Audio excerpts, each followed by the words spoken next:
जी BPSC Gurukul 1 में आपका स्वागत करती हूँ। फ्रेंड्स, आज हम देखेंगे एडिटोरिया करेंट कॉन्सेप्ट का जो 16 से 30 अप्रैल तक का है और अंक ये 8 है फ्रेंड्स। ठीक है, अंक 8 है और इसमें एडिटोरिया करेंट कॉन्सेप्ट है जो 70वीं जो बीपीएससी आने वाला है उसके लिए इम्पोर्टेंट होगा फ्रेंड्स, प्रीलिम्स के लिए, जो 30 सितंबर को निर्धारित की गई है। ठीक है, 16 से 30 सितंबर अप्रैल तक का है, 2024 तक का फ्रेंड्स। ठीक है, इससे पहले फ्रेंड्स 1 जनवरी से 15 अप्रैल तक वीडियो अपलोड हो चुके हैं करंट कॉन्सेप्ट का, तो जाकर वहाँ पे देख लीजिएगा। और हमारे टेलीग्राम चैनल भी है फ्रेंड्स, वहाँ पे मैं पीडीएफ भी डाल देती हूँ, तो आप वहाँ पे भी ज्वाइन हो सकते हैं। फ्रेंड्स, आपको बता दूँ कि हमारे एडिटोरिया का ही जुनून टेस्ट सीरीज चल रहा है, जो ऑथेंटिक बुक्स स्पेक्ट्रम और एम लक्ष्मीकांत जैसे रिस्पेक्टेड जो बुक है उसका ही संकलन क्वेश्चन है फ्रेंड्स। तो वो जुनून टेस्ट में 1 से 7 तक का वीडियो हो चुका है फ्रेंड्स, जो अपलोड हो चुके हैं, जाकर देख लीजिएगा। और आधार टेस्ट सीरीज जो एनसीईआरटी बेस पे क्वेश्चन था फ्रेंड्स, वो हमारे प्लेलिस्ट में आपको मिल जाएगा। उसमें टोटल 17 टेस्ट थी, जिसमें 4 हिस्ट्री का, 4 पॉलिटी, 4 साइंस आपको अपलोड हो चुके हैं और 1 इकोनॉमिक्स का भी, 1 आपको ज्योग्राफी का भी हो गए हैं फ्रेंड्स, तो वहाँ पे जाके देख लेंगे। साथ ही साथ परफेक्शन आईएएस का भी टेस्ट चल रहा है फ्रेंड्स और इम्तिहान का भी, तो वहाँ पे जाके देख लेंगे फ्रेंड्स। जितना आप टेस्ट देंगे ना उतना आपके लिए बहुत फ़ायदा होगा और करंट जितना भी पढ़ ले उतना अच्छा हो जाएगा। ठीक है, और आपको बता दूं फ्रेंड्स कि हम स्टूडेंट के लिए करंट काफ़ी इंपॉर्टेंट होता है, पेपर पढ़ना काफ़ी इंपॉर्टेंट होता है, लेकिन समय की कमी के कारण या फिर हमें ये नहीं समझ में आता है कि पेपर में क्या पढ़ा जाए, तो हमें वो उतना फ़ायदा नहीं देता है जितना कि हमारे कोई भी क्लासेज का मैगजीन हेल्प कर देता है फ्रेंड्स। तो अगर हम लोग पेपर नहीं पढ़ते हैं तो ये करेंट कॉन्सेप्ट एडिटोरिया का अगर हम लोग कर लेते हैं तो इम्पोर्टेंट हो जाएगा। ठीक है, और इसका स्रोत बहुत ही रिस्पेक्टेड न्यूज़पेपर रहता है फ्रेंड्स, तो करेंट कॉन्सेप्ट मेंस के लिए इम्पोर्टेंट है फ्रेंड्स। ठीक है, तो स्टार्ट करते हैं सक्षम ऐप। तो सक्षम ऐप के बारे में देख लेते हैं। और हिंदुस्तान टाइम्स स्रोत क्या है, तो हिंदुस्तान टाइम्स है, तो इसके बारे में देख लेते हैं फ्रेंड्स। तो निर्वाचन आयोग ने दिव्यांग मतदाताओं को लाभ पहुंचाने के लिए सक्षम ऐप जारी किया है और भारत का चुनाव आयोग विकलांग लोगों को अनुकूलित सेवाएं प्रदान करके मतदान पहचान और पंजीकरण प्रक्रिया को आसान बनाने की दिशा में कार्य कर रहा है। तो सक्षम ऐप, पहले तो ये पूछ लेंगे सक्षम ऐप किसने लॉन्च किया, तो सक्षम ऐप निर्वाचन आयोग ने लॉन्च किया है। प्रक्रिया क्या है, तो किसी भी चुनावी सेवा का अनुरोध करने के लिए पहली बार मतदाताओं को अपने राज्य, जिला और विधानसभा निर्वाचन क्षेत्र के साथ अपना नाम, पता और मोबाइल नंबर का खुलासा करना होगा, जबकि पंजीकृत मतदाताओं को अपना EPIC नंबर प्रदान करना होगा। नेक्स्ट है, इसके पश्चात एक बूथ स्तरीय अधिकारी अनौपचारिकताओं को पूरा करने के लिए उनके घर जाएंगे और सक्षम ऐप दिव्यांगजनों को मतदान के दिन व्हील चेयर के लिए अनुरोध करने की सुविधा के साथ ही पंजीकृत करना अपने मतदान केंद्र ढूंढने और वोट डालने में मदद करने के लिए कई सुविधा प्रदान करता है। नेक्स्ट है, मुख्य विशेषता क्या है, तो देख लेते हैं कि आवाज़ सहायता। तो ऐप उन दिव्यांगों के लिए आवाज़ सहायता प्रदान करता है जो दृष्टिबाधित है। टेक्स्ट टू स्पीच, ऐप उन दिव्यांगों के लिए टेक्स्ट टू स्पीच प्रदान करता है जो सुनने में अक्षम हो। और एक्सेसिबिलिटी विशेषताएं क्या है, तो ऐप में कई एक्सेसिबिलिटी विशेषताएं हैं जो बड़े फॉन्ट और उच्च ट्रांसपेरेंट रंग, जिसमें दिव्यांगजनों के लिए इसका उपयोग करना आसान हो जाता है। मतदान केंद्र पर जानकारी, तो ऐप मतदान केंद्रों पर जानकारी प्रदान करते हैं जिसमें मतदान केंद्र का स्थान, मतदाता केंद्र पर उपलब्ध सुविधाएं और मतदान अधिकारियों के संपर्क के बारे में विवरण शामिल है। ठीक है, और देख लेते हैं शिकायतें क्या है, तो शिकायतों में ऐप दिव्यांगजनों को चुनावी ब्रांड में भाग लेने के दौरान आने वाली किसी भी समस्या के बारे में शिकायत दर्ज करने की अनुमति देता है। महत्व क्या है, तो महत्व देख लेते हैं। तो सक्षम ऐप दिव्यांगजनों के लिए चुनावी प्रक्रिया में भाग लेने के लिए एक मूल्यवान उपकरण है। वोट प्रतिशत में वृद्धि आम चुनाव में मतदान प्रतिशतता को बढ़ाने के दृष्टिकोण से महत्वपूर्ण है। समानता एवं लोकतांत्रिक मूल्य क्या है? तो दिव्यांगजनों को सुविधा प्रदान कर यह प्रयास समानता को धरातल पर लाने की दिशा में महत्वपूर्ण है, जो संविधान के लोकतांत्रिक मूल्यों के अनुरूप होगा।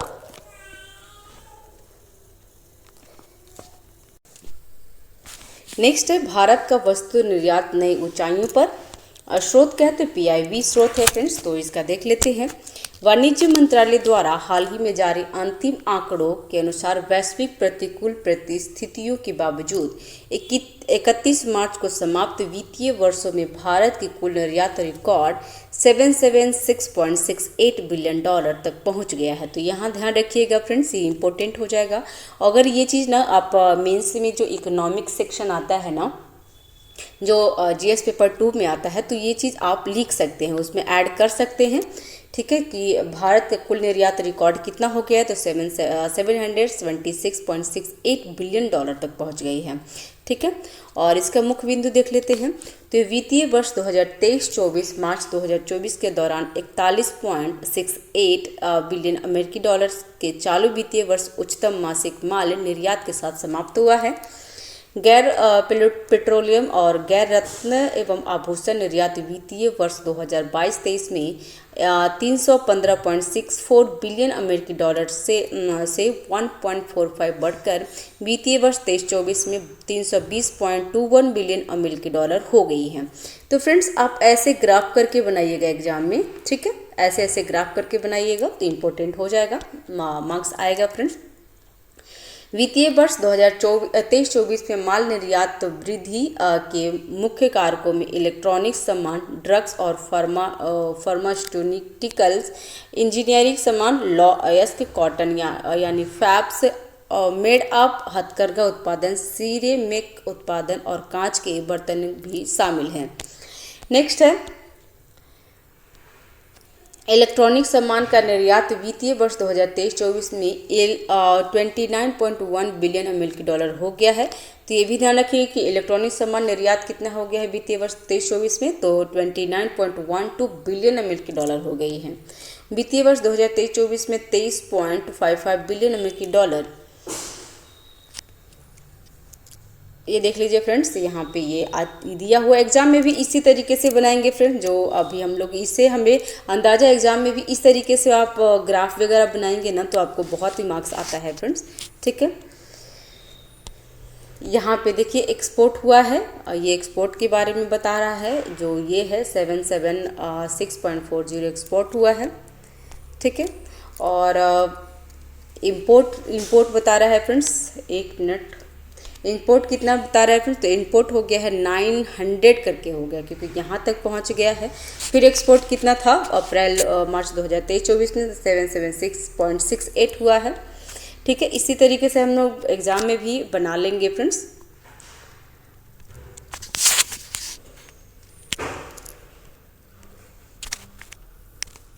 हमारा जो इक्विपमेंट है फ्रेंड्स, बहुत ही ज़्यादा हैंग हो जाता है, कभी कभी कोई समझ नहीं आता है क्या हो रहा है। ठीक है friends,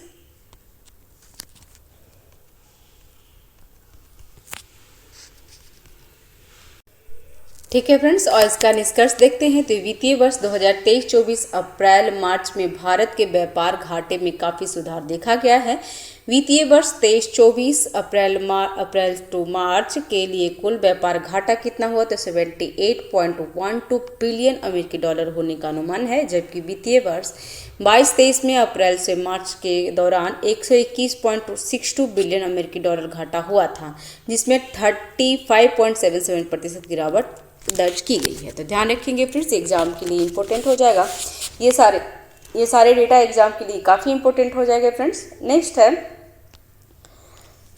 Asia development outlook report 2024, और ये आया है, स्रोत है द हिंदू का। तो हाल ही में एशियाई विकास बैंक ADB ने एशियाई विकास आउटलुक रिपोर्ट 2024 जारी किया है। इस रिपोर्ट में भारत की GDP वृद्धि का अनुमान पहले के 6.7 से बढ़कर 7% कर दिया गया है। तो यहाँ पे ध्यान रखिएगा फ्रेंड्स कि जो इंडिया डेवलपमेंट आउटलुक रिपोर्ट के अनुसार भारत का जो GDP दर है वो 7% हो चुका है। और भारत की GDP वृद्धि का मुख्य कारण कौन कौन से हैं, तो कारण देख लेते हैं। तो विनिर्माण और सेवाओं में मजबूत गति के कारण वित्तीय वर्ष 23 में अर्थव्यवस्था में मजबूती से वृद्धि हुई है। समान मानसून की उम्मीद, मुद्रास्फीति के दबाव में कमी और विनिर्माण सेवाओं क्षेत्रों में निरंतर गति के कारण चालू वित्तीय वर्ष सकल घरेलू उत्पाद की वृद्धि 7% रहने का अनुमान है। बुनियादी ढांचे में विकास को बढ़ावा देने और एक सक्षम व्यवसाय वातावरण प्रदान करने के सरकारी प्रयासों के विनिर्माण प्रतिस्पर्धा बढ़ने और भविष्य के विकास को गति मिलने की उम्मीद है। निवेश और उपभोग मांगों दोनों से 2024 और 25 में भारत की आर्थिक वृद्धि गति मिलने की उम्मीद है। नोट में क्या है, तो 2024 के लिए एशिया की GDP वृद्धि का पूर्वानुमान 4.9% है, जबकि और वर्ष 2025 के लिए भी इसी तरह का अनुमान रखा गया है। एशियाई विकास बैंक ADB बैंक के बारे में जान लेते हैं। तो ADB बैंक एक क्षेत्रीय विकास बैंक है। ये क्या है, एक क्षेत्रीय विकास बैंक है जिसकी स्थापना 1966 में एशिया और प्रशांत क्षेत्र में सामरिक एवं आर्थिक विकास को बढ़ावा देने के उद्देश्य से की गई है। ठीक है, तो इसका यहाँ पे कब किया गया था फ्रेंड्स, तो इसका देख लेते हैं। माफ कीजिएगा फ्रेंड्स, क्या हो रहा है।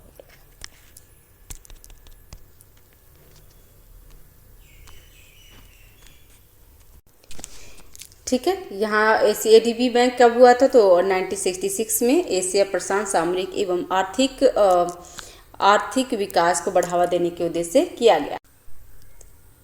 ADB नीतिगत संवादों को सुविधाजनक बनाने, सलाहकार सेवा प्रदान करने और सह वित्त पोषण कार्य के माध्यम से वित्तीय संस्थान जुटाकर अपनी सहायता के विकास को प्रभाव के अधिकतम करता है। 1966 में अपनी स्थापना के समय 31 सदस्यों में ADB बढ़कर 68 सदस्य तक पहुंच गया है, जिसमें 49 एशियाई प्रशांत क्षेत्र और तथा 19 बाहरी सदस्य है। मुख्यालय कहाँ है, तो मनीला में।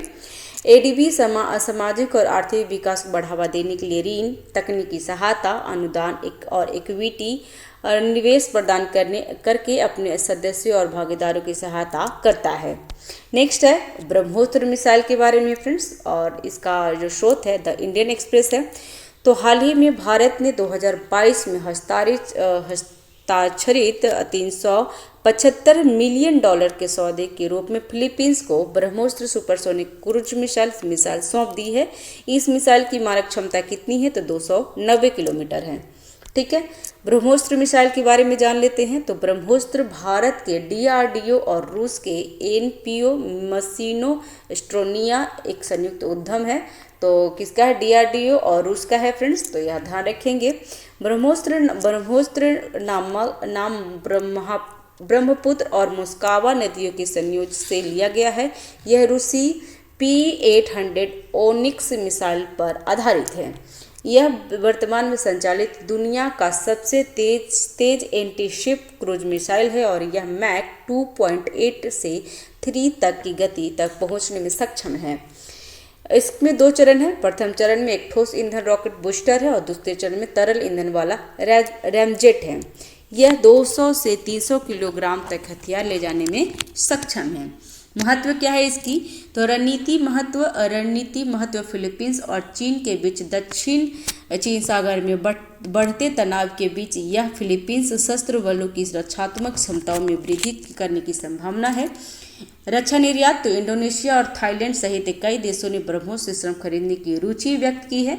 यह कदम भारत के रक्षा निर्यात में वृद्धि के लिए महत्वपूर्ण है। द्विपक्षीय संबंधों में बढ़ावा, तो यह समझौता इस बात की अभिव्यक्ति है कि भारत फिलीपींस संबंध मजबूती से विकसित हो रहे हैं और यह यह अन्य क्षेत्रों में भविष्य के प्रयासों की नींव बनेगा। प्रभावशाली क्या होता है, प्रभावशीलता क्या है, तो ब्रह्मोस्त्र एक मल्टी प्लेटफॉर्म मिसाइल है जिसमें जमीन, हवा और समुद्र से लॉन्च किया जा सकता है, तो ये भी ध्यान रखेंगे। ठीक है, जमीन, हवा और समुद्र से लॉन्च किया जा सकता है तथा सटीक के साथ बहु क्षमता वाली मिसाइल है जो मौसम की स्थिति के बावजूद दिन और रात दोनों समय में काम करती है। नेक्स्ट है इंडिया पोस्ट ने अंटार्कटिका में तीसरा डाकघर खोला है। कहाँ खोला है, तो अंटार्कटिका में फ्रेंड्स। तो इसका देख लेते हैं और इसका स्रोत है द हिंदू। ठीक है फ्रेंड्स, अगर चैनल पे नए हैं तो चैनल को सब्सक्राइब कर लीजिए, लाइक कीजिए, शेयर कीजिए। कोई त्रुटि रहती है तो कमेंट बॉक्स पे आप हमें बता सकते हैं फ्रेंड्स। तो हाल ही में भारतीय डाक सेवाओं ने राष्ट्रीय ध्रुव और महासागरीय अनुसंधान केंद्र NCPOR के सहयोग से अंटार्कटिका में भारत स्टेशन में एक नए शाखा डाकघर का उद्घाटन किया है। मुख्य विशेषता क्या है, तो लगभग 4 दशक बाद अंटार्कटिका के लिए अब आने वाले पत्रों में अब एक नया पिन कोड क्या क्या होगा, तो MH1718 होगा। तो ये ध्यान रखिएगा फ्रेंड्स। अंटार्कटिका में डाकघर के लिए आने वाले पत्र गोवा में भारत के ध्रुवीय अभियान के लिए नोडल एजेंसी राष्ट्रीय ध्रुवीय और महासागरीय अनुसंधान केंद्र को भेजा जाता है। और ऐतिहासिक पृष्ठभूमि क्या है, तो 1984 में अंटार्कटिका पे भारत की पहली चढ़ाई के तुरंत बाद बर्फीले महाद्वीप पर इसका पहला डाकघर दक्षिणी गंगोत्री। पहला डाकघर कौन है, तो पहला डाकघर दक्षिणी गंगोत्री में स्थापित किया गया था, जो वहाँ देश का पहला वैज्ञानिक आधार है। दक्षिण गंगोत्री 1988 से 89 में बर्फ में डूब गया था और बाद में इसे निष्क्रिय कर दिया गया है। 26 जनवरी 1990 को अंटार्कटिका में भारत के मैत्री अनुसंधान केंद्र में एक डाकघर शाखा स्थापित की गई थी और भारती 2012 में भारत के एक नवीन अनुसंधान स्टेशन है जिसका निर्माण शोधकर्ताओं को खराब मौसम के बावजूद सुरक्षित रूप से कार्य करने में सहायता हेतु किया गया था। तो ध्यान रखेंगे, पहला क्या था, गंगोत्री, दूसरा था मैत्री और तीसरा है भारती। महत्व क्या है इसका, तो महत्व देख लेते हैं। तो रणनीति उपस्थिति, तो अंटार्कटिका में भारतीय डाकघर का अस्तित्व एक रणनीति उद्देश्य की पूर्ति करता है। भारत के पास अंटार्कटिक महाद्वीप पर स्वयं को स्थापित करने के लिए एक दुर्लभ अवसर प्रदान करता है। वैज्ञानिक अन्वेषण क्या है, तो यह वैज्ञानिक अन्वेषण एवं पर्यावरण के नेतृत्व के प्रति भारत की प्रतिबद्धता का प्रतीक है। ठीक है,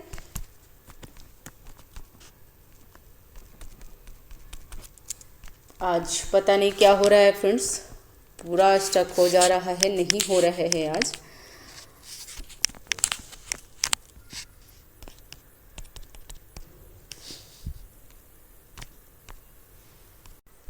ठीक है, शांतिपूर्ण अनुसंधान और पर्यावरण संरक्षण को बढ़ावा देने वाली अंटार्कटिका संधि द्वारा शासित अंटार्कटिका एक विशेष अवसर प्रस्तुत करता है।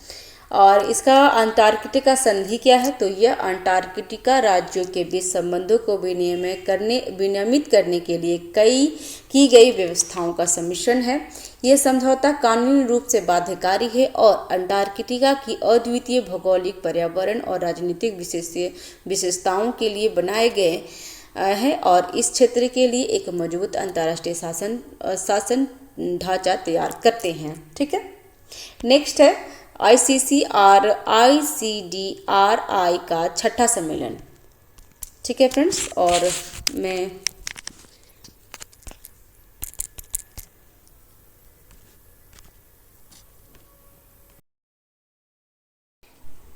ठीक है फ्रेंड्स, और नेक्स्ट है उन्नत कंपोजिट सौर सेल प्रणाली ACS3। इसके बारे में देख लेते हैं फ्रेंड्स। तो इसका स्रोत है द टाइम्स ऑफ इंडिया। तो हाल ही में नासा ने न्यूजीलैंड से अपना advance composite solar cell system अंतरिक्ष यान लॉन्च किया है। तो कहाँ से किया है फ्रेंड्स, तो न्यूजीलैंड से। और कौन, तो नासा ने किया है। एडवांस कंपोजिट सोलर सिस्टम के बारे में देख लेते हैं। तो नासा भविष्य के कम लागत वाले गहरे अंतरिक्ष मिशनों के लिए सौर पाल प्रणोदन प्रणाली के लिए कई तैनाती योग्य संरचनाओं और सामग्री प्रौद्योगिकियों का विकास कर रहा है। नेक्स्ट है इसके बारे में, तो कि ACS3 से प्राप्त डेटा भविष्य के बड़े पैमाने की समग्र सौर पाल प्रणालियों के डिजाइन का मार्गदर्शन करेगा, जिसका उपयोग अंतरिक्ष मौसम की पूर्व चेतावनी उपग्रहों, पृथ्वी के निकट क्षुद्रग्रह टोही मिशनों में किया जा सकता है। नेक्स्ट है ACS3 में पारंपरिक धातु बूम के स्थान पर हल्के कार्बन फाइबर सेल बूम का उपयोग किया जाता है और किया गया है, और जो इस प्रौद्योगिकी का पहला अंतरिक्ष परीक्षण है, तो ये ध्यान रखेंगे। नेक्स्ट है को CDP सुरक्षा, ठीक है, CDP सुरक्षा। तो इसके ये द हिंदी स्रोत है फ्रेंड्स। तो हाल ही में भारत सरकार द्वारा बागवानी फसलों को बढ़ावा देने के लिए नया डिजिटल प्लेटफॉर्म लॉन्च किया गया है। सुरक्षा क्या है? तो सुरक्षा का अर्थ होता है सुरक्षित समावेशी ज्ञान और सुरक्षित बागवान सहायता। तो ये इसके बारे में देख लीजिएगा, सुरक्षा का मतलब क्या होता है। इसकी मुख्य विशेषता क्या है फ्रेंड्स? तो यह भारतीय राष्ट्रीय भुगतान निगम से EIUPI वाउचर का उपयोग करके किसानों के बैंक खातों में तत्काल सब्सिडी वितरण की सुविधा प्रदान करता है। इसमें PM किसान के साथ डेटाबेस एकीकरण, NIC से क्लाउड आधारित सर्वर स्पेस, UIDI सत्यापन, DRUPI एकीकरण, स्थानीय सरकार निर्देशिका और जियो ट्रैकिंग और जियो फेसिंग सामग्री प्रबंधन प्रणाली जैसी विशेषताएं हैं। महत्व क्या है? तो CDP सुरक्षा एक उद्देश्य भारत के बागवानी क्षेत्र के विकास को बढ़ावा देना है। CDP सुरक्षा मंच किसानों को रोपण सामग्री खरीदते समय ही सब्सिडी प्रदान करता है। फ्रेंड्स, मैं आपको अपने बारे में कुछ थोड़ी सी बता देती हूँ कि मैं एक बच्चे की मतलब मेरा एक बच्चा है और मुझे बहुत कम समय मिलता है फ्रेंड्स वीडियो बनाने के लिए। जब वो सोती है तो मुझे वीडियो बनाना पड़ता है और बच्चे बहुत कम सोते हैं, और मैं जितनी भी टाइम मिलता है जो सोने के बाद जो मुझे टाइम मिलता है मैं वीडियो बनाती हूँ, ताकि मैं मतलब वीडियो बनाते बनाते मैं भी पढ़ सकूँ। तो अगर थोड़ी सी एरर हो जाती है या फिर थोड़ी सी अगर बोलने में मुझे प्रॉब्लम हो जाती है, क्योंकि मेरी नींद भी कंप्लीट नहीं होती है फ्रेंड्स। मेरा नींद 3 या 4 घंटा में ही मैं सो पाती हूँ। तो अगर थोड़ी सी कुछ हो जाती है तो प्लीज़ कंसीडर कीजिए। मैं धीरे धीरे अपने आप को इम्प्रूव कर रही हूँ, ठीक है। मैं और भी अच्छा इम्प्रूव कर लूँगी और आप मुझे सजेशन देते रहेंगे फ्रेंड्स। मैं आपका सजेशन को मैं अच्छी तरह से अप्लाई करने की कोशिश कर रही हूँ, ठीक है। Thank you. तो फिर स्टार्ट करते हैं। क्लस्टर विकास कार्यक्रम CDP, इसके बारे में क्या है? तो इसे वर्ष 2021 में कृषि और किसान मंत्रालय द्वारा लॉन्च किया गया था। इसका उद्देश्य बागवानी समूह की भौगोलिक विशेषता का लाभ उठाना है और उत्पाद पूर्व उत्पादन, कटाई पश्चात रसद, ब्रांडिंग और विपणन गतिविधियों के एकीकृत और बाजार आधारित विकास को बढ़ावा देना है। अब तक 55 बागवानी क्लस्टरों की पहचान की गई है, ठीक है फ्रेंड्स। नेक्स्ट देख लेते हैं। इसका है बाघ संरक्षण गठबंधन। तो इसके बारे में देख लेते हैं फ्रेंड्स कि ये क्या है। तो डाउन टू अर्थ से लिया गया है ये। तो हाल ही में भूटान, ठीक है, भूटान ने बाघ संरक्षण गठबंधन के साथ मिलकर बाघ परिदृश्यों के लिए सतत वित्त सम्मेलन का आयोजन किया है। विश्व को बाघों और उसके आवासों के संरक्षण के लिए अगले दशक में $1 बिलियन का निवेश करने की आवश्यकता है। इसका मुख्य बिंदु देख लेते हैं। तो सम्मेलन का उद्देश्य बाघ संरक्षण के लिए नए वित्तीय तंत्र विकसित करना, बाघ संरक्षण को वैश्विक जैव विविधता और जलवायु एजेंडे से जोड़ना तथा स्वदेशी लोगों और स्थानीय समुदायों को शामिल करना था। और प्रतिभागियों में बांग्लादेश, भूटान, कंबोडिया, चीन, Bharat, Kazakhstan, Malaysia, Nepal, Thailand और वियतनाम शामिल है। तो ये ध्यान रखिएगा फ्रेंड्स। नेक्स्ट है UNFPA state of world population report. ये भी डाउन टू अर्थ से लिया गया है फ्रेंड्स। तो देख लेते हैं इसका। UNFPA की एक हालिया रिपोर्ट के अनुसार भारत की जनसंख्या अनुमानतः कितना हो गया फ्रेंड्स? तो 144 करोड़ तक पहुंच गई है। तो ये जरूर ध्यान रखेंगे फ्रेंड्स। ये बहुत हमारे लिए ठीक नहीं है फ्रेंड्स, क्योंकि हमारी जनसंख्या काफ़ी बढ़ गई है। पहले चीन था, अब हम फर्स्ट नंबर पे हम लोग आ गए हैं। संयुक्त राष्ट्र जनसंख्या कोष ने क्या किया? तो 6 state of world population 2024 report किया है। ठीक है फ्रेंड्स। और इसमें भारत के 144.17 करोड़ की अनुमानित जनसंख्या के साथ विश्व स्तर पे पहले स्थान पर है, जबकि जिसके बाद चीन कितना है तो 142.5 करोड़ के साथ दूसरे स्थान पे है। पहले चीन था फ्रेंड्स जो कि, और हम दूसरे स्थान पे थे, और हम अब भारत पहले स्थान पे और चीन दूसरे स्थान पे हो गए हैं। भारत की कुल जनसंख्या 68% हिस्सा 15 से 64 वर्ष की आयु के बीच है। और भारत की अनुमानित 24% जनसंख्या 0 से 14 वर्ष की आयु वर्ग की है, जबकि 17% जनसंख्या 10 से 19 वर्ष की आयु की है। भारत की 7% आबादी 65 वर्ष या उससे अधिक की आयु की है। पुरुषों की जीवन प्रत्याशा 71 वर्ष और महिलाओं की 74 वर्ष है। तो ये ध्यान रखेंगे फ्रेंड्स, ये एग्जाम में पूछ लेता है। ठीक है, तो पुरुषों की जीवन प्रत्याशा कितनी है तो 71 वर्ष है, और महिलाओं को 74 वर्ष है। मतलब महिला आपसे जेंट्स से ज़्यादा जीती है। वर्ष 2006 से 2023 के बीच भारत में बाल विवाह कितना हुआ था तो 23% हुआ था। और रिपोर्ट के अनुसार भारत में मातृ मृत्यु दर में काफ़ी गिरावट आई है, जो विश्व में होने वाली कुल मातृ मृत्यु दर का 8% है। ठीक है, तो मातृ मृत्यु दर में भी भारत में गिरावट आई है फ्रेंड्स, जो अच्छी बात है। 2050 तक वैश्विक जनसंख्या में अनुमानित वृद्धि का आधा हिस्सा 8 देशों में है। और ये कौन से देश है फ्रेंड्स तो भारत, पाकिस्तान, कांगो लोकतांत्रिक गणराज्य, मिस्र, इथोपिया, नाइजीरिया, फिलीपींस, तंजानिया और संयुक्त गणराज्य है। ठीक है, अभी देख लेंगे ईरान इजराइल संघर्ष। ठीक है, और ये अभी हो रहा है वर्तमान में फ्रेंड्स, तो ये भी देख लेंगे। द इंडियन एक्सप्रेस से लिया गया है स्रोत।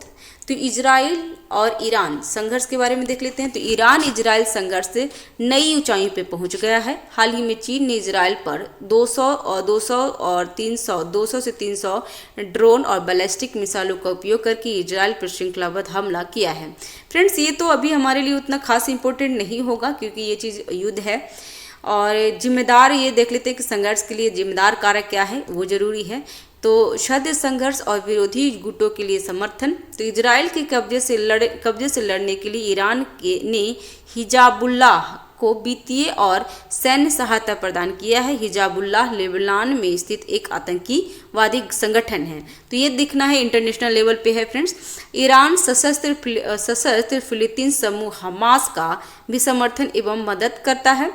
ईरान ने यमन में हैती, जो अभी बहुत ज़्यादा चर्चा में था, हैती विद्रोह का समर्थन प्रदान किया है, जिन्होंने लाल सागर पर इजरायली रिसोर्ट शहर पर बैलिस्टिक मिसाइल दागी थी। वैचारिक विद्रोह क्या है तो वैचारिक विरोध में ईरान की सरकार उच्च विचारधारा के साथ समर्थन रखती है, और जो इजराइल को एक अवैध राज्य के रूप में देखती है। ईरान का परमाणु कार्यक्रम क्या है तो इजराइल परमाणु सशस्त्र ईरान को अपने अस्तित्व के लिए खतरे के रूप में देखता है, और इजराइल अंतर्राष्ट्रीय मंच पर ईरान के खिलाफ सख्त प्रतिबंधों का मुखर समर्थक है। ठीक है, और अंतर्राष्ट्रीय गठबंधन, तो इजराइल ने ईरान के बारे में चिंतित अन्य देशों के साथ गठबंधन बनाया है। अब्राहम समझौता के पश्चात से इजराइल का संबंध संयुक्त अरब अमीरात, बहरीन तथा सऊदी अरब के साथ सामान्य देखा जा रहा है। संघर्ष का वैश्विक प्रभाव क्या पड़ेगा तो ये जरूरी हो जाता है हमारे लिए, क्योंकि हमारा मेंस एग्जाम में आईआर पूछता है फ्रेंड्स। आईआर मतलब इंटरनेशनल रिलेशनशिप, तो इसमें ये सब भी आ सकते हैं, क्योंकि इजराइल और हमास का भी जो युद्ध हो रहा है फिलीपींस के अकॉर्डिंग, तो वो भी क्वेश्चन में आ सकते हैं, क्योंकि 67 के मेंस में आया था ये क्वेश्चन कि जो यूक्रेन के साथ हुआ था, रूस का हुआ था, तो उसमें पूछा था कि भारत पे क्या प्रभाव पड़ा है। तो इसी तरीके से क्वेश्चन पूछ सकता है। तो संघर्ष का वैश्विक प्रभाव क्या होगा तो मध्य पूर्व में अशांति, तनाव के लगातार बढ़ने से मध्य पूर्व में व्यापक क्षेत्र संघर्ष की आशंका पैदा हो गई है। आर्थिक प्रभाव, तो आर्थिक प्रभाव में क्या है तो वैश्विक तेल आपूर्ति में ईरान की भागीदारी लगभग 3.3% है। संघर्ष के कारण वैश्विक आपूर्ति श्रृंखला नकारात्मक रूप से प्रभावित हो सकती है। वैश्विक राजनीतिक गुटों में विभाजित, तो इजराइल के समर्थन में अमेरिका के शामिल होने से चीन एवं रूस ईरान का समर्थन कर सकते हैं। भारत पर प्रभाव क्या पड़ेगा तो ये हमारे लिए इंपॉर्टेंट है, क्योंकि एग्जाम में पूछ भी सकता है। तो आयात बिल में वृद्धि हो जाएगी। संघर्ष के कारण तेल की बढ़ती कीमतों भारत के आयात बिल को बढ़ा सकता है। राजनीतिक और कूटनीतिक चिंताएं, तो भारत का संबंध दोनों देश इजराइल और ईरान के साथ मधुर है। भारत अपने रक्षा उत्पादों के लिए इजराइल पर निर्भर है। वहीं चाबहार बंदरगाह, ये क्वेश्चन पूछता है फ्रेंड्स कि चाबहार, ये टेस्ट में आप देखे होंगे कहीं पे कि चाबहार बंदरगाह कहाँ है, तो चाबहार बंदरगाह इजराइल में है, सॉरी माफ कीजिएगा, चाबहार बंदरगाह ईरान में है फ्रेंड्स, ठीक है। भारत को यूरोपीय तक पहुंचाने का पहुंच प्रदान करता है। संघर्ष के समय किसी देश का समर्थन भारत के लिए राजनीतिक और कूटनीतिक चिंताएं पैदा कर देती है। भारतीय अप्रवासियों की सुरक्षा, तो लगभग 18,500 भारतीय इजराइल में और लगभग 4,000 भारतीय ईरान में रहते हैं। भारत की वैश्विक पहल, तो यह I2U2 भारत, इजराइल, संयुक्त अरब अमीरात और अमेरिका और भारत मध्य पूर्व यूरोप आर्थिक गलियारे जैसी बहुपक्षीय पहल को कमजोर कर सकता है। तो I2U2 में क्या है फ्रेंड्स, तो ये भी जरूर ध्यान रखिएगा। I2U2 में भारत, इजराइल, संयुक्त अरब अमीरात और अमेरिका शामिल है, ठीक है। नेक्स्ट है दक्षिण चीन सागर में भारत का सूक्ष्म दृष्टिकोण। यह है स्रोत, द हिंदू स्रोत है, तो इसका देख लेते हैं। मार्च 2024 में भारत के विदेश मंत्री ने मनीला फिलीपींस मनीला कहा, तो मनीला फिलीपींस की राजधानी है, कि अपनी यात्रा के दौरान एक संयुक्त बयान में अपनी राष्ट्रीय संप्रभुता को बनाए रखने में फिलीपींस के लिए भारत का पूर्ण समर्थन व्यक्त किया है। दक्षिण चीन सागर पर भारत के रुख में यह बदलाव वैश्विक मंच पे भारत की व्यापक रणनीति और आर्थिक आकांक्षाओं को दर्शाता है, ठीक है। इसके बाद है यहाँ पे कि दक्षिण चीन सागर विवाद में भारत का नवीन दृष्टिकोण क्या है, तो लुक ईस्ट से एक्ट ईस्ट की नीति, लुक ईस्ट से एक्ट ईस्ट की नीति के बारे में पढ़ लेते हैं जो भारत का है। तो प्रारंभ में लुक ईस्ट नीति के माध्यम से दक्षिण चीन सागर क्षेत्र के साथ भारत का जुड़ाव मुख्य रूप से आर्थिक था। विगत कुछ वर्षों में वर्तमान सरकार के प्रशासन के तहत भारत की पॉलिसी लुक ईस्ट से एक्ट ईस्ट की ओर स्थानांतरित हो गया है। वर्तमान नीति इंडो पैसिफिक क्षेत्र के साथ अधिक सक्रिय और बहुआयामी जुड़ाव की ओर एक रणनीति केंद्र को चिन्हित करता है। अंतर्राष्ट्रीय कानून का समर्थन, तो भारत अंतर्राष्ट्रीय कानून विशेष रूप से UNCLOS की सीमा के भीतर समुद्री संसाधनों की खोज और दोहन की स्वतंत्रता के सिद्धांत का समर्थन करता है। नेक्स्ट है आर्थिक नीति में परिवर्तन, तो वियतनाम के विशिष्ट आर्थिक क्षेत्र SEZ और अन्य समान उद्यमों, तेल और गैस अन्वेषण परियोजनाओं में भारतीय राज्य के स्वामित्व वाले उद्यमों की भागीदारी है। और साझा सहयोगात्मक नीति, तो क्या है, तो भारत ने मिशन आधारित तैनाती, सुदृढ़ समुद्री डोमेन जागरूकता और गहरे पानी की समुद्री सुविधाओं के माध्यम से अपनी क्षमताओं को मजबूत किया है। नेक्स्ट है दक्षिण चीन सागर के बारे में देखते हैं। तो दक्षिण चीन सागर रणनीति रूप से महत्वपूर्ण जलमार्गों है, जिसकी सीमा चीन, Vietnam, Singapore, Taiwan, Philippines, Cambodia, Malaysia, Thailand, Brunei और इंडोनेशिया के साथ लगती है। यह पश्चिमी प्रशांत महासागर की एक शाखा है जो दक्षिण पूर्व एशियाई मुख्य भूमि के साथ सीमा बनाती है। दक्षिण चीन सागर में विवाद, तो विवाद देख लेते हैं, क्योंकि हमारे पास क्या है फ्रेंड्स, ये नियर वाइज है भारत का। तो भारत का जो नियर वाइज रहते हो ना, मेंस में एग्जाम में पूछते हैं, और मेंस में ही नहीं फ्रेंड्स, प्री में भी पूछ देते हैं। क्योंकि प्री में आप देखे होंगे 68 या 69 का मुझे कंफर्म याद नहीं है, क्योंकि मैं उस टाइम प्रॉब्लम में थी, तो मुझे पेपर सही से याद नहीं है। उसमें पूछा था कि जो चीन से कोई रॉकेट लॉन्च हुआ था उसकी कहाँ से लॉन्च किया गया था, तो ऐसे पूछ दिया था। तो चीन और जितने भी आसपास भारत के आसपास जो नियर बाई देश है ना, उसमें जो भी घटनाएं घटती है क्वेश्चन पूछ देता है फ्रेंड्स। तो 9 डैश लाइन क्या है, तो वर्ष 1947 में चीन की राष्ट्रवादी कुओमितांग पार्टी ने तथाकथित नाइट डैश लाइन वाला एक नक्शा जारी किया। यह चीन मुख्य भूमि से 2000 किलोमीटर दूर तक है, जो दक्षिण चीन सागर का 90% हिस्सा है। इस क्षेत्र पर चीन अपनी संप्रभुता का दावा करता है। नेक्स्ट है विवादित द्वीप समूह, तो स्पेटलीज, तो ताइवान, वियतनाम, फिलीपींस, चीन, मलेशिया के अपने अपने दावे हैं। फिर पैरासेल द्वीप समूह के बारे में, तो चीन, वियतनाम, ताइवान द्वारा अतिव्यापी दावा किया जाता है। और अस्कार बोरोत्सोल इस क्षेत्र में चीन तथा फिलीपींस द्वारा दावा किया जाता है, तो ये भी देख लीजिएगा। ठीक है फ्रेंड्स, अब है और नेक्स्ट है एक शुभ संकेत ला लीना। ये क्या है तो इसके बारे में देख लेते हैं। इसका जो स्रोत है द इंडियन एक्सप्रेस स्रोत है। ठीक है फ्रेंड्स, तो हाल ही में भारत मौसम विज्ञान विभाग ने इस वर्ष दक्षिण पश्चिम मानसून के सामान्य से ऊपर रहने की सबसे अधिक संभावना का अनुमान लगाया है।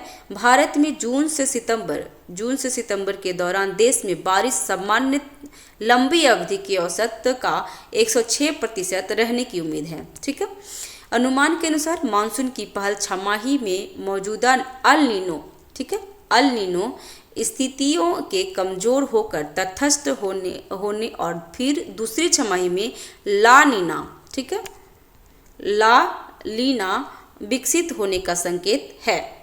नेक्स्ट है अल नीनो और ला लीना क्या होता है तो इसके बारे में देख लेते हैं, क्योंकि ये एग्जाम आपको ज्योग्राफी के लिए इंपॉर्टेंट हो जाएगा फ्रेंड्स, और इकोनॉमिक्स के लिए भी इंपॉर्टेंट होगा, क्योंकि इकोनॉमिक्स और ज्योग्राफी मेंस में दोनों से क्वेश्चन 3 क्वेश्चन पूछते हैं, तो ये ध्यान दीजिएगा। अल नीनो, तो अल नीनो स्पेनिश में एल नीनो का अर्थ छोटा लड़का या क्राइस्ट चाइल्ड होता है, अल नीनो। और अल नीनो और ला लीना दो विपरीत जलवायु रुझान हैं जो समान परिस्थितियों से भिन्न होते हैं। ये घटनाएं औसतन 2 से 7 साल में होती है। एल नीनो ला नीना की तुलना में अधिक बार होता है, लेकिन यह नियमित आधार पर नहीं होता है। अल नीनो मध्य पूर्व मध्यरेखीय प्रशांत क्षेत्र में समुद्री जल का गर्म होना होता है, और जो हर कुछ वर्षों में होता है।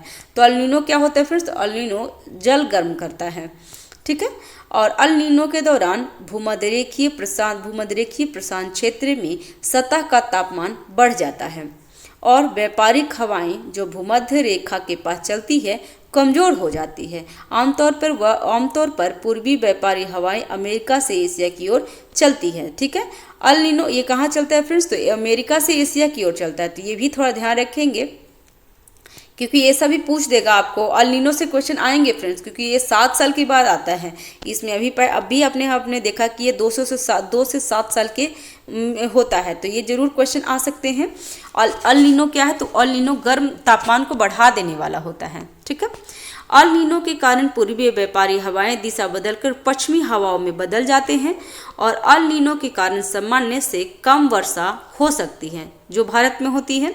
और ला लीना मतलब क्या होता है, तो ला लीना भूमध्यरेखीय प्रशांत क्षेत्र में औसत समुद्र सतह तापमान से अधिक ठंडा होता है, तो ला लीना ठंडा, अल नीनो गर्म होता है। तो ध्यान रखिएगा, व्यावहारिक हवाएं सामान्य से अधिक तेज होती है जो गर्म पानी को एशिया की ओर धकेलती है। ला लीना के कारण भारत में सामान्य से अधिक वर्षा होती है, तो ये भी ध्यान रखिएगा। ला लीना मतलब पानी ले आओ, ठंडा ले आओ, ऐसे करके हम लोग ध्यान में रखिएगा। और ला लीना से क्या होता है, तो ला लीना के कारण भारत में सामान्य से अधिक वर्षा होती है। ठीक है, तो अच्छे मानसून वर्ष का लाभ, तो भारत की कृषि एग्जाम के लिए इंपॉर्टेंट हो गया फ्रेंड्स, ये एग्जाम में आएगा ही, तो ध्यान जरूर रखिएगा इसके बारे में। ठीक है, मेंस में के लिए। तो अच्छा मानसून वर्ष का लाभ, तो भारत की कृषि प्रणाली सामान्यतः मानसून आधारित होती है। कृषि क्षेत्र देश के लगभग 46% कार्यबल को रोजगार देता है। लगातार दूसरा खराब मानसून पहले से ही तनावग्रस्त ग्रामीण आय और खपत पर एक बड़ा दबाव बन सकता है। अच्छे मानसून वर्ष में जल की उपलब्धता में वृद्धि होती है, जो जल संकट की चुनौतियों को कम करने की दृष्टिकोण से महत्वपूर्ण है। अच्छे मानसून से नदियां, तालाबों में पर्याप्त मात्रा में पानी जमा होता है तथा भूजल का भी पुनर्भरण होता है। कृषि आय में वृद्धि उच्च ग्रामीण व्यय में योगदान करती है तथा विभिन्न स्थानीय व्यवसायों और सेवाओं का समर्थन करती है। अच्छे मानसून के वर्ष में सरकार की सब्सिडी, ऋण माफी और अन्य वित्तीय सहायता कार्यक्रमों को लागू करने की आवश्यकता नहीं होती है, जिसके कारण सरकारी वित्तियों पर दबाव कम हो जाता है। तो ये ध्यान रखिएगा फ्रेंड्स, क्योंकि ला लीनो से बारिश होता है, और बारिश होने के बाद कृषि अच्छी होती है, मतलब खेती अच्छी होती है, तो ऋण माफ करना या सरकार सब्सिडी देने की कोई ज़रूरत नहीं होती है, तो ये भी ध्यान रखेंगे। नेक्स्ट है क्या, वंशानुक्रमण कर। ये क्या होता है फ्रेंड्स, द हिंदू का स्रोत है। तो हाल ही में भारत के प्रमुख विपक्षी दल के एक प्रमुख राजनीतिक नेता ने वंशानुक्रमण कर पर रुचि व्यक्त की, जो लोकसभा चुनाव प्रचार के दौरान भारत में एक बड़ा राजनीतिक विवाद खड़ा हो गया था। विरासत कर, वंशानुक्रम कर क्या होता है, तो इसके बारे में जान लेते हैं, क्योंकि ये विवाद में हुई थी और लोकसभा चुनाव जो 18वीं लोकसभा चुनाव हुई है, जो 4 जून को उसका रिजल्ट आया था फ्रेंड्स। तो इसके बारे में देख लेते हैं क्या था, क्योंकि हो सकता है एग्जाम के लिए पॉलिटी के लिए इंपॉर्टेंट हो जाए। तो विरासत कर जिसे संपत्ति कर भी कहा जाता है, एक मृत व्यक्ति द्वारा छोड़े गए धन और संपत्ति के कुल मूल्य पर लगाया जाने वाला कर होता है। ठीक है, इसमें मृतक के स्वामित्व वाली सभी संपत्तियों के मूल्य का आकलन करना शामिल है, जिसमें अचल संपत्ति, निवेश, बैंक खाता, वाहन और व्यक्तिगत सामान शामिल है। वंशानुक्रमण कर आय असमानता को दूर करने के लिए धन के पुनर्वितरण के लिए एक उपकरण के रूप में विरासत पर लगाया जाता है। तो पुनर्वितरण, ठीक है, यहाँ पे ये पॉइंट पे ध्यान रखिएगा फ्रेंड्स।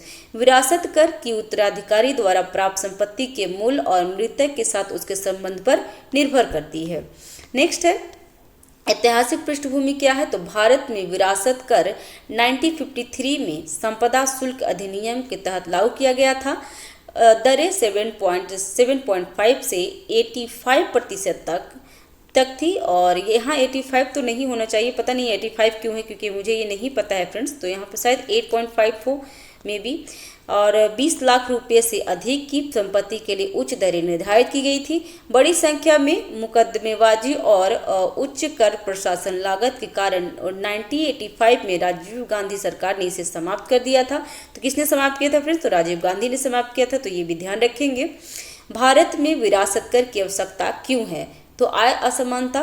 तो विश्व असमानता रिपोर्ट 2022 के अनुसार भारत विश्व के सबसे असमान देशों में से एक है, जहां शीर्ष 10% और शीर्ष 1% आबादी के पास कुछ राष्ट्रीय आय का क्रमशः 57% और 22% हिस्सा है, जबकि निचले 50% की हिस्सेदारी घटकर 13% रह गई है। लोक कल्याण के लिए राजस्व, तो विरासत कर राजकोष के लिए महत्वपूर्ण मात्रा में राजस्व जुटा सकता है, जिसका उपयोग लोक कल्याण के लिए वित्त पोषण के लिए किया जा सकता है। धन पुनर्वितरण, तो इसके बारे में देख लेते हैं।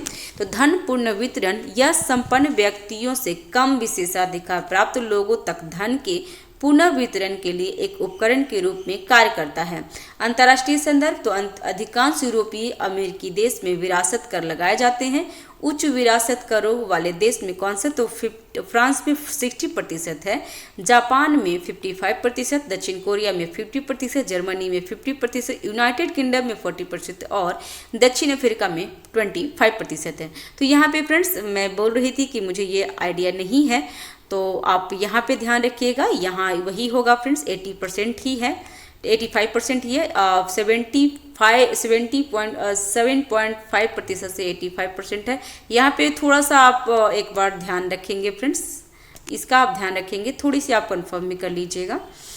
ठीक है, चुनौतियाँ क्या क्या हो सकती है, क्योंकि मेंस में इस तरीके से आपको लिखना पड़ेगा फ्रेंड्स। मेंस में है कि आप पहले क्या लिखेंगे, उसके बाद बीच में आप बॉडी देंगे जिसमें सारे कुछ आप बताएंगे, उसके बाद लास्ट में चुनौतियाँ और समाधान भी आपको बताना होगा फ्रेंड्स। तो इसके बाद ही मार्क्स मिलते हैं। तो चुनौतियाँ क्या होगा, तो कर संरचना की जटिलता।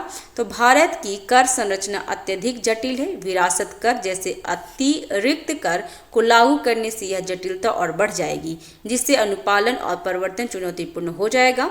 नेक्स्ट है पूंजी और उद्यमियों का पलायन। तो विरासत कर के परिणाम स्वरूप उद्यमशील मानव पूंजी और वित्तीय संसाधनों का बहिर्वाह हो सकता है। दोहरे काराधन, तो आलोचकों के द्वारा विरासत कर को दोहरे काराधन के रूप में देखा जा सकता है, क्योंकि विरासत में मिली संपत्तियां या धन पर पहले ही अर्जित आय के रूप में कर लगाया जा चुका है। ठीक है, तो ये भी ध्यान रखेंगे। और कर चोरी, तो आलोचकों का तर्क है कि इससे बचत और निवेश के लिए प्रोत्साहन कम हो सकता है और कर चोरी को बढ़ावा मिल सकता है। तो ये भी ध्यान दीजिएगा। नेक्स्ट है सर्वोच्च न्यायालय ने ईवीएम और वीवीपैट प्रणाली को सही ठहराया है, और इसी है द हिंदू का स्रोत। तो ये भी इम्पोर्टेंट हो जाएगा मेंस के लिए और प्री के लिए भी। तो देख लेते हैं इसका। तो हाल ही में सर्वोच्च न्यायालय ने कागजी मत पत्रों को पुनर्जीवित करने से इनकार करते हुए इलेक्ट्रॉनिक वोटिंग मशीन मतदान प्रणाली को बरकरार रखा और चुनावी प्रक्रिया की अखंडता के बारे में सवाल उठाते समय सावधानी बरतने की आवश्यकता पर जोर दिया है। तो ये ध्यान रखेंगे फ्रेंड्स। पृष्ठभूमि इसके बारे में देख लेते हैं। तो वर्ष 2023 में ADR ने शीर्ष अदालत के समक्ष स्वतंत्र और निष्पक्ष चुनाव सुनिश्चित करने के लिए इलेक्ट्रॉनिक वोटिंग मशीन में डाले गए वोट के डेटा को वीवीपैट के साथ क्रॉस सत्यापन करने से संबंधित एक याचिका दायर की थी। याचिका वीवीपैट का उपयोग करके EVM पर डाले गए वोटों का 100% सत्यापन की मांग करती है। सर्वोच्च न्यायालय का निर्णय क्या था? तो सर्वोच्च न्यायालय ने भारतीय चुनाव में वीवीपैट के 100% सत्यापन की मांग को खारिज कर दिया और चुनावों के पहले ही मतपत्र प्रणाली की वापसी को भी खारिज कर दिया था। सर्वोच्च न्यायालय ने निर्वाचन आयोग के दो निर्देश से और कुछ सुझाव जारी किए थे।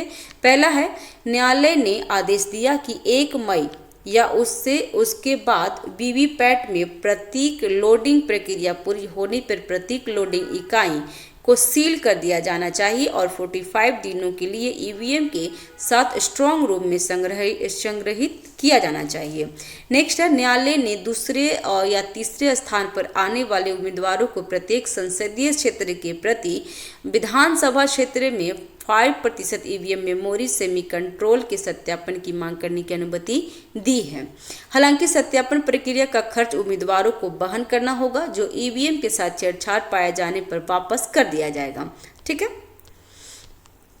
सुझाव क्या है? तो वीवीपैट पर्चियों को भौतिक रूप से गिनने के बजाय उन्हें एक गिनती मशीन द्वारा गिना जा सकता है।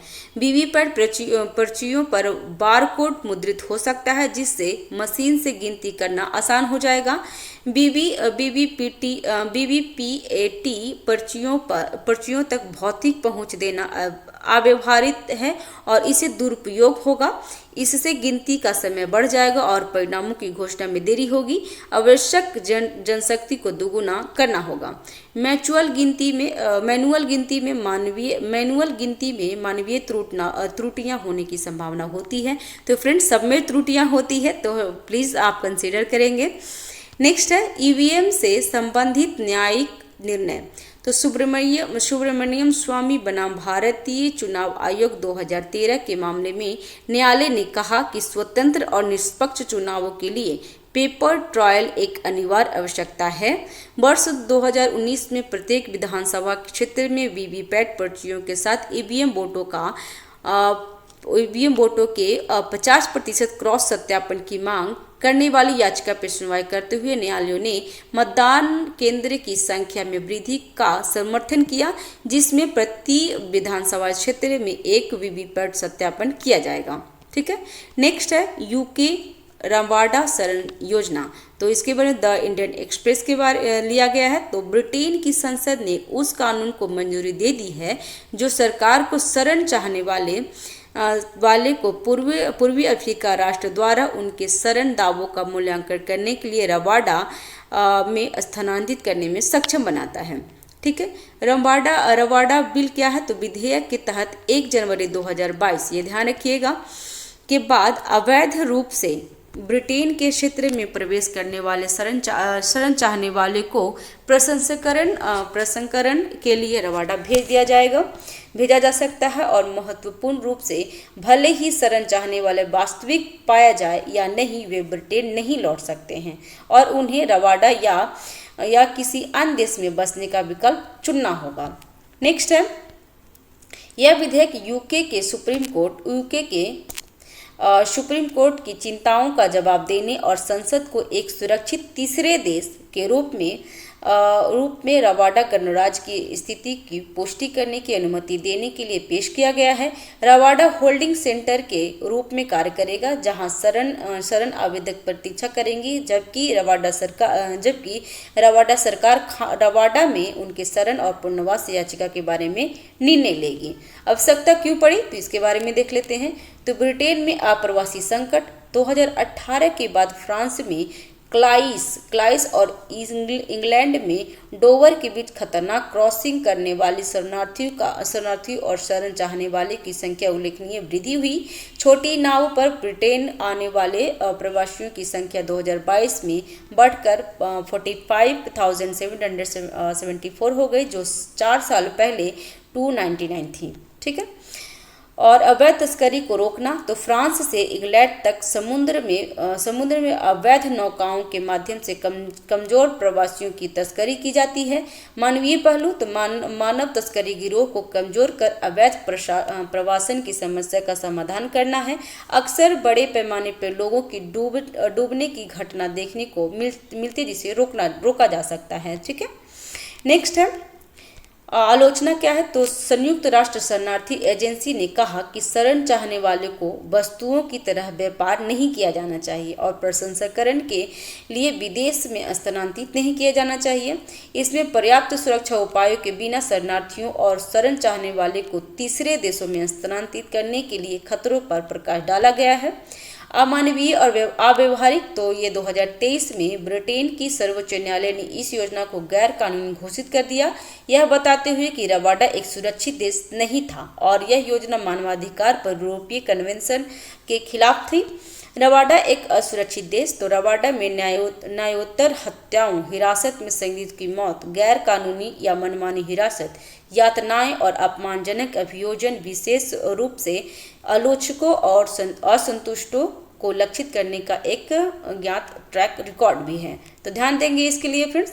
और ये फ्रेंड्स यहाँ जुनून का टेस्ट सीरीज है, एनसीईआरटी आधार टेस्ट सीरीज जो हमारे प्लेलिस्ट में आपका सारा, जिसमें 4 इतिहास का हो चुका है, 4 राज्य व्यवस्था और 4 विज्ञान का हो गया है और भूगोल का भी 2 सेट आ चुके हैं, 2 सेट और बाकी हैं और एक इकोनॉमिक्स का बचा हुआ है फ्रेंड्स। और जुनून में 60 टेस्ट अभी हो चुके हैं फ्रेंड्स, जो हमारे प्लेलिस्ट में मिल जाएगा, तो वहाँ पे जाके चेक कर लेंगे। ठीक है। और राष्ट्रीय घटनाक्रम इसका वीडियो पहले ही डाल चुकी हूँ फ्रेंड्स, तो प्लेलिस्ट में आपको मिल जाएगा, तो वहाँ पे जाके चेक कर लेंगे। ठीक है फ्रेंड्स। चैनल पे अगर नए हैं तो चैनल को सब्सक्राइब कर लीजिएगा, लाइक कीजिए, शेयर कीजिए। कोई त्रुटि रहती है तो कमेंट बॉक्स पे आप सजेशन दे सकते हैं। जैसे कि मैंने बताया है फ्रेंड्स, मेरी सिचुएशन ऐसी है कि मैं अभी सिंगल मदर हूँ, मतलब मेरे हस्बैंड अभी यहाँ पे नहीं रहते हैं। ठीक है। और मैं अकेली अपनी बच्ची के साथ दिल्ली में रहती हूँ, तो मुझे बहुत कम समय मिलता है और मुझे सारा कुछ खुद ही करना पड़ता है, तो इसलिए थोड़ी सी मिस्टेक होती होगी, तो इसको कंसिडर कीजिएगा। ठीक है। और कुछ भी और ज़्यादा कुछ रहता है तो आप मुझे सजेशन दे सकते हैं और मैं सुधारने की पूरी कोशिश करूँगी फ्रेंड्स। ठीक है। Thank you for watching. Have a nice day. Keep watching, keep learning. Thank you friends.